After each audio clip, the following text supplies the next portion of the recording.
guys, how's it going? In case you missed last month's video, at the end of every month I'm planning to do a review of whatever book I enjoyed the most from that month. So that's what this is. This month's book is The Bargaining by Carly Ann West. Quick synopsis, this is a horror story about a teenage girl named Penny who moves to an abandoned house in the woods with her stepmother first summer. As creepy things start happening, they learn that the woods are supposedly haunted, and 9 years ago, 4 local children went missing in the woods, only to mysteriously turn up 6 months later, and none of the locals want to talk about it.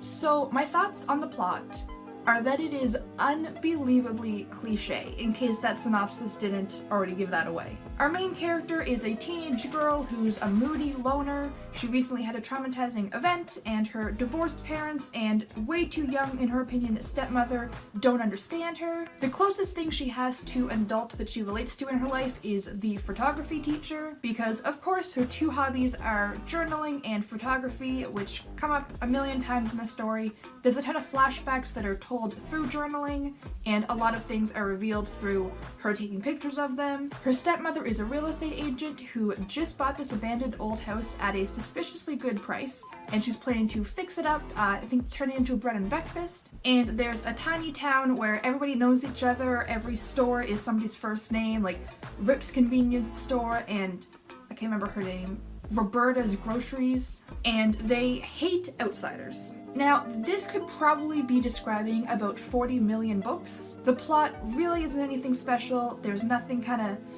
new or exciting. There were 2 times that I was really surprised by what happened. One was like kind of a small twist, and one was a much bigger one that I didn't see coming, so that was kind of nice. I found it almost amusing how many cliches there were. Now, I would like to say that I don't read too much horror, so I think that might have had something to do with it, because while I know all of these things are cliche, I personally haven't read them a million times, so I think that kind of helped.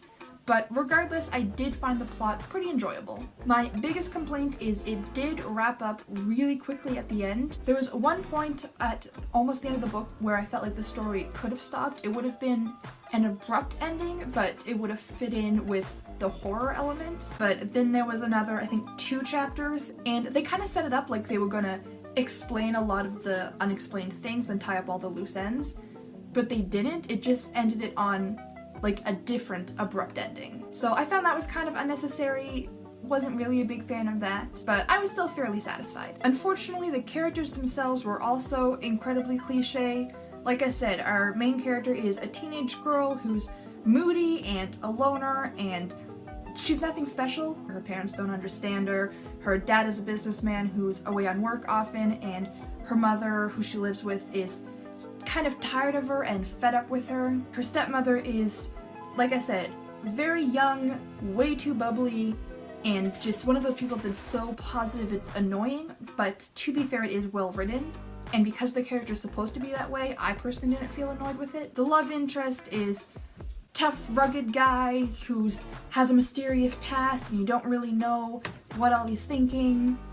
Like I said, the characters are just kind of bland. Penny's relationship with her stepmom starts off really strained, really awkward. You know, she's forced to live with her for an entire summer, just the 2 of them, and she didn't like her to begin with. She's only seen her a couple of times when she goes to stay with her dad for like holidays, for just maybe a weekend here or there. So it starts off like that, and it's almost annoying because, like I said, Penny's a moody teenage girl, and she just doesn't want to be there. She's just being a little brat about it, and her stepmom is super positive and bubbly and like, oh yeah, we're gonna have such a super fun summer, and Penny's like, I hate everything.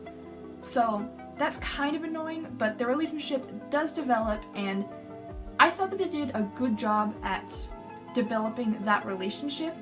The characters themselves, I feel, don't grow too much. I do feel like Penny matures a little bit towards the end of the story, but her stepmom stays fairly similar. But I did think that their relationship grew and developed, and I enjoyed that. Now, there is a romantic subplot, because of course there is. I personally didn't like it. It was a very like, will they, won't they, will they, won't they? You know, they have this big personal discussion in his car, and then they don't talk for a week, and then she shows up at his place to confront him about something, and they really kind of start to understand each other, and then there's some sort of miscommunication or fight, so they back off again, and I would say it's on again, off again, but it's never really on. I personally just don't like that in a romance. I find it kind of boring, I can't root for it, and I was not invested at all in this romance. I would say that the romantic interest was a slightly more interesting character, just because a key part of his story, I guess, is that he has this big mysterious tie to everything and you don't exactly know what's going on or what he knows and all this stuff. So I did think that was interesting, because even though I didn't care about the relationship or care about his character, I was curious to learn what he knew.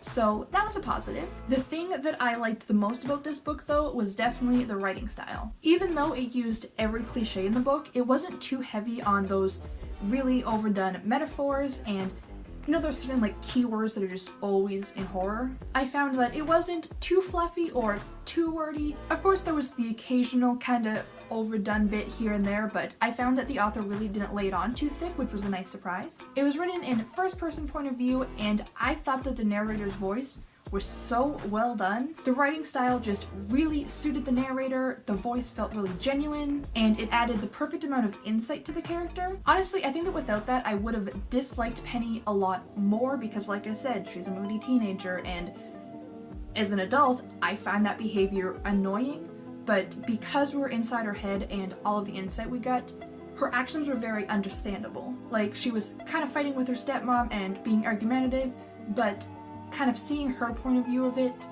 it made sense.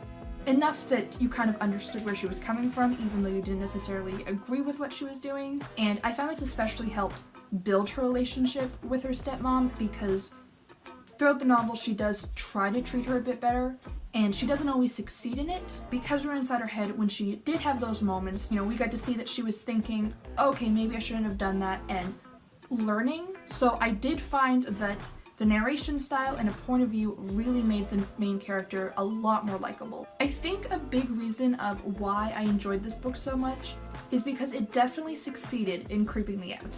A lot of the aspects that I liked, I would say were good, but as far as how it made me feel, I would say it was great. Not gonna lie, I did turn on an extra light while I was reading it. I was reading it in my room, and I went out and turned the hallway light on too, because I was reading it at night, because of course I was. And I did go wake up one of the cats who was sleeping on the couch and bring her in to sit on my lap while I read. And honestly, that's what I really look for in horror. I like a good plot, I like some mystery about it, and I did find that this checked the mystery boxes pretty well, but what I most look forward to is feeling afraid, because that's why I read horror, because I want to feel that, and this book really succeeded in that area.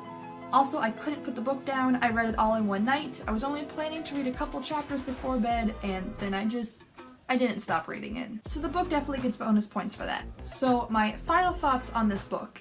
Insanely cliche, but still really enjoyable, and I would definitely read more by this author. I would say this book was a 7 out of 10 for me, so good, but not great, but I'm definitely willing to give this author another chance. Would I recommend this book? If you really enjoy horror and you read a lot of it and you're looking for something new and exciting, I wouldn't recommend this book. If that's what you're looking for, this just isn't the book for you. But if you don't read too much horror, or if you just kind of want to dip your toes in the water, kind of test out the genre, this book is all elements of horror all combined into one book. And if you're forgiving on plot, like I said, the plot was well done, it was just incredibly predictable and cliche.